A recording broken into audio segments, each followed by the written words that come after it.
kabar? Assalamualaikum warahmatullahi wabarakatuh. Hari ini kita belajar tentang pertumbuhan dan perkembangan tumbuhan. Nah, sebelum kita mulai materi, kita berdoa terlebih dahulu ya anak-anak.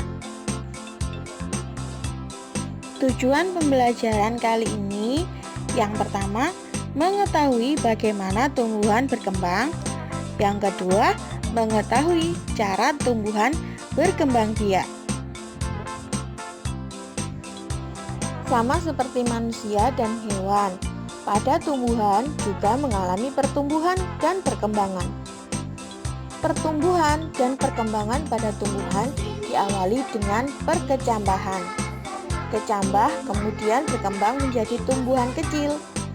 Setelah tumbuh hingga mencapai ukuran dan usia tertentu, akan berkembang membentuk bunga dan buah atau biji sebagai alat perkembangbiakan.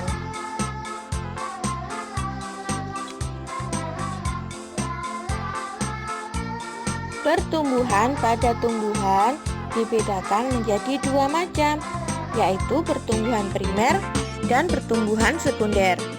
Untuk lebih jelasnya, kita bahas ya. Pertumbuhan primer merupakan pertumbuhan yang terjadi akibat aktivitas jaringan meristem primer. Titik tumbuh terbentuk sejak tumbuhan masih berupa embrio. Jaringan meristem terletak di ujung batang dan ujung akar. Dampak pertumbuhan primer, akar dan batang tumbuh menjadi panjang.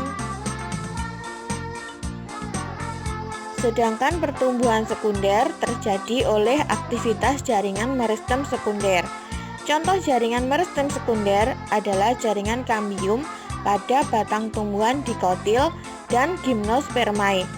Sel-sel jaringan kambium senantiasa membelah. Pembelahan ke arah dalam membentuk xilem atau kayu, sedangkan pembelahan keluar membentuk floem atau kulit kayu. Sekarang kita bahas tentang perkembangbiakan tumbuhan. Perkembangbiakan tumbuhan dibedakan menjadi dua, yaitu vegetatif dan generatif. Masih ingat kan apa vegetatif dan generatif? Yang pertama, perkembangbiakan tumbuhan secara vegetatif. Masih ingat kan? Vegetatif adalah perkembangbiakan secara tidak kawin. Nah, perkembangbiakan vegetatif ini ada yang alami dan ada yang buatan.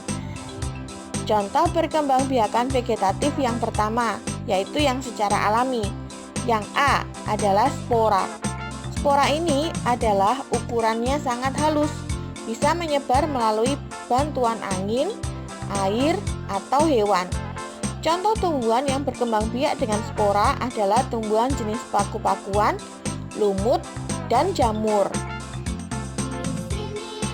Coba kalian perhatikan gambar. Gambar yang pertama adalah spora yang terjadi pada jamur. Bentuknya bintik-bintik yang ada di atas jamur. Yang kedua, spora pada tumbuhan paku-pakuan. Dia menempel pada daun seperti titik-titik warna hitam ini. Nah, yang ketiga, spora pada tumbuhan lumut. Dia bentuknya seperti pada gambar tersebut. Pertumbuhan primer merupakan pertumbuhan yang terjadi akibat aktivitas jaringan meristem primer. Titik tumbuh terbentuk sejak tumbuhan masih berupa embrio. Jaringan meristem terletak di ujung batang dan ujung akar. Dampak pertumbuhan primer, akar. C. Berkembang biak dengan umbi. Umbi ini adalah tumbuhan yang punya akar yang membesar dan berisi. Umbi ini ada 3 jenis, yaitu umbi batang, umbi akar, dan umbi lapis. Contohnya pada kentang, ubi, singkong, wortel, dan bawang. Selanjutnya yang D adalah rizoma atau rimpang. Rizoma atau rimpang ini mirip seperti umbi, Bedanya, ini merupakan batang menjalar yang terdapat di bawah tanah, berbentuk seperti akar dan berbuku-buku. Contohnya adalah tanaman jahe, kunyit, dan lengkuas. Yang E, stolon atau geragi. Geragi adalah batang yang tumbuh menjalar di atas permukaan tanah. Nah, batang ini bisa menghasilkan tumbuhan baru pada ujungnya. Contohnya adalah tumbuhan stroberi. Selanjutnya, perkembangbiakan vegetatif dengan cara buatan. Yang pertama adalah stek.